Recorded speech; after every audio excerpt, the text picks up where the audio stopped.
but what I remember is the sounds.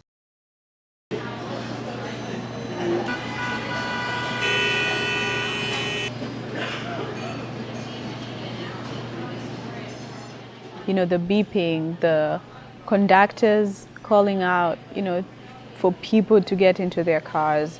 There'll be people on the side of the road banging on metal, crafting, you know, they're crafting, they're making things.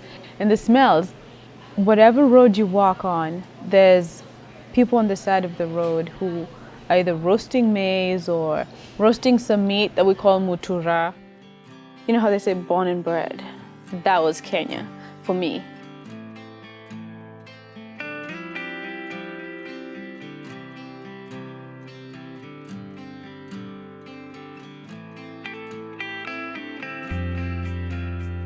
I was born in central Kenya, a place called Kiambu.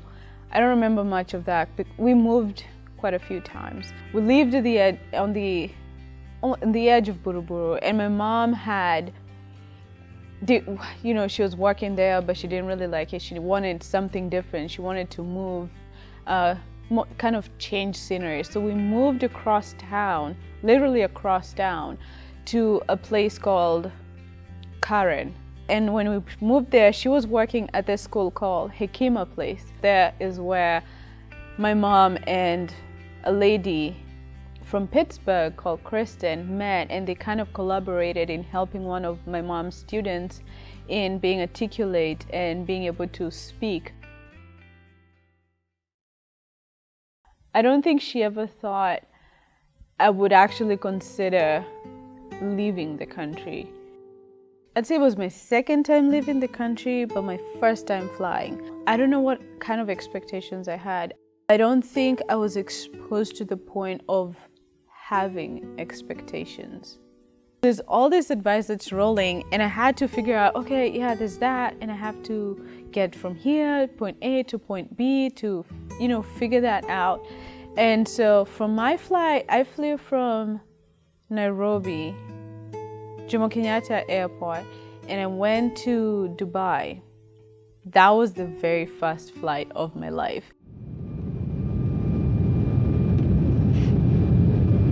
I was like, oh, I'm gonna be alone. Then he walked in, and he was this sort of short Indian man, and very friendly. He smiled, and he, you know, I got up, and he sat on his seat. And I was just trying to mess with everything, trying to figure out how everything works to, you know, be set for the journey. He was just like, is this your first time flying? I was like, yes, it is. And he was so sweet about it. He was so sweet because he was like, oh, here, first things first, we switched seats. So he switched seats with me, and I got to sit on the window and, you know, look out and have all that view. And I fell asleep, you know, partway through, and just before we landed in Dubai, he woke me up. He's like, hey, wake up, wake up, wake up. You gotta see, look out the window, open the window, look out. I was like, okay. And it was gorgeous. That is one of the sights I will never forget. Dubai in the dark is gorgeous because all you see is this. It's like someone painted with little dots of yellow and orange. You know, that's all you see. You see this expanse of light in straight lines, and you know, you figure out, oh, that's a road, and around buildings, and it's beautiful. It's like an intricate painting in gold, and it was just gorgeous.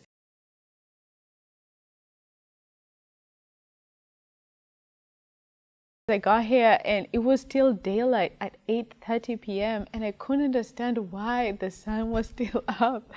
The overwhelming strangeness of everything, the strangeness of me being in a foreign land, the strangeness of not having any familiar sounds. It was so quiet, so quiet. Everything was quiet. There was no noise. There's no noise in the neighborhood. There's no noise on the side of the roads. It was so quiet.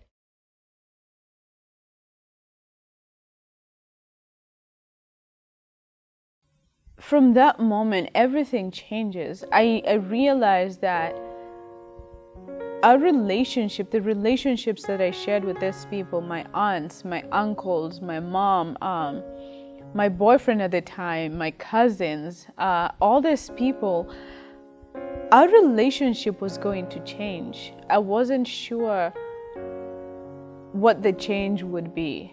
In a way, I was scared that I would lose my belonging with them, my acceptance. It was strange. It was weird. I was scared and I was sad at the same time. And I remember we came from the beach one day and I just locked myself in the room. And I'm looking around, I'm trying to figure things out, and I just broke down. Those tears would not stop coming.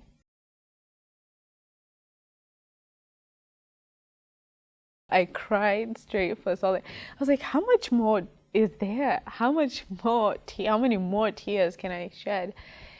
But after that, I just sat down for a few minutes and I was like, okay.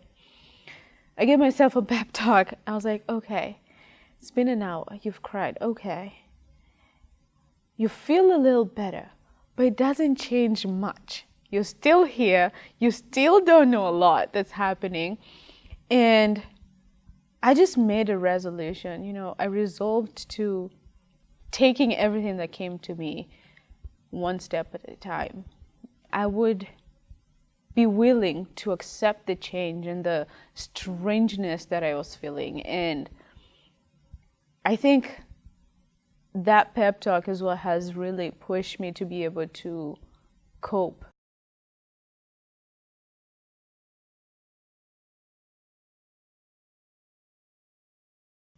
I knew there's some things that had to be mirrored.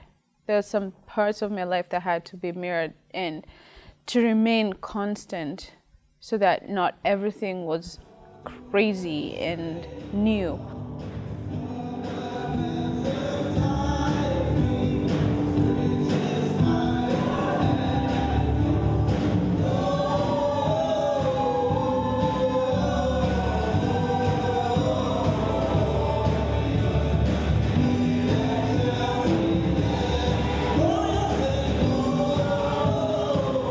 Finding a church and being a member at a church and being able to attend regularly and make those connections with other people, that gave me a constant in my life, and it mirrored my life back home because I was very involved in the church back home. Everything else was based off of that, where now that I had one main thing, one big thing that felt like home, I was able to create relationships and friendships and routines that would have me be at home.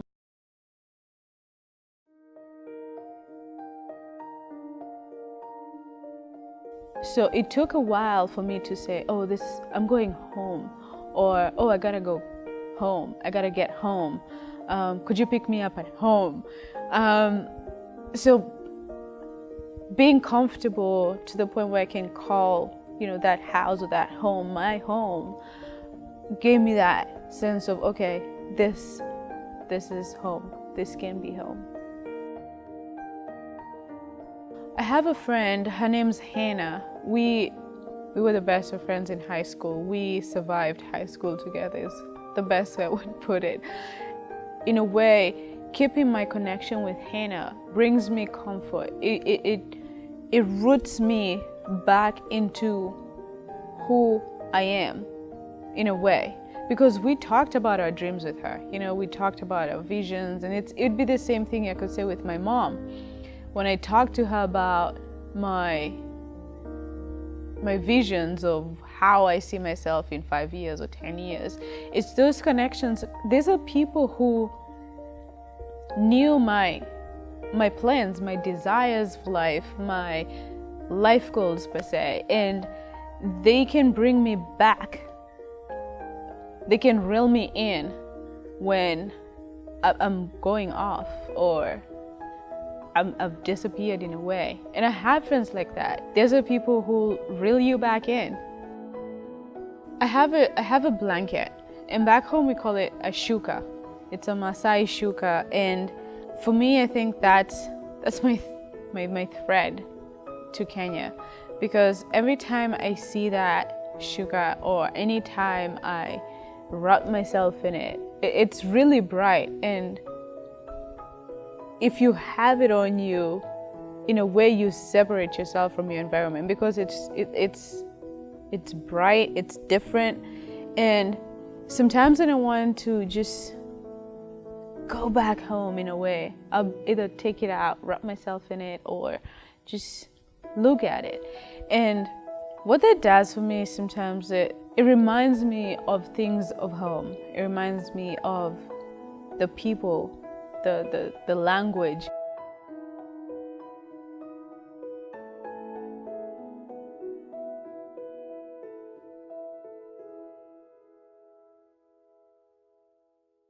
I can say that home is set in black and white, or set in stone per se, but I think home is malleable.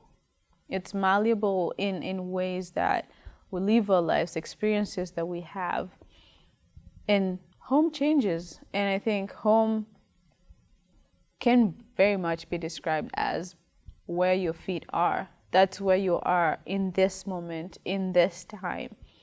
You can really interact or fully be yourself outside of your physical sphere of influence. And so I think that sphere of influence, that sphere of interaction where your feet are, can be described as home.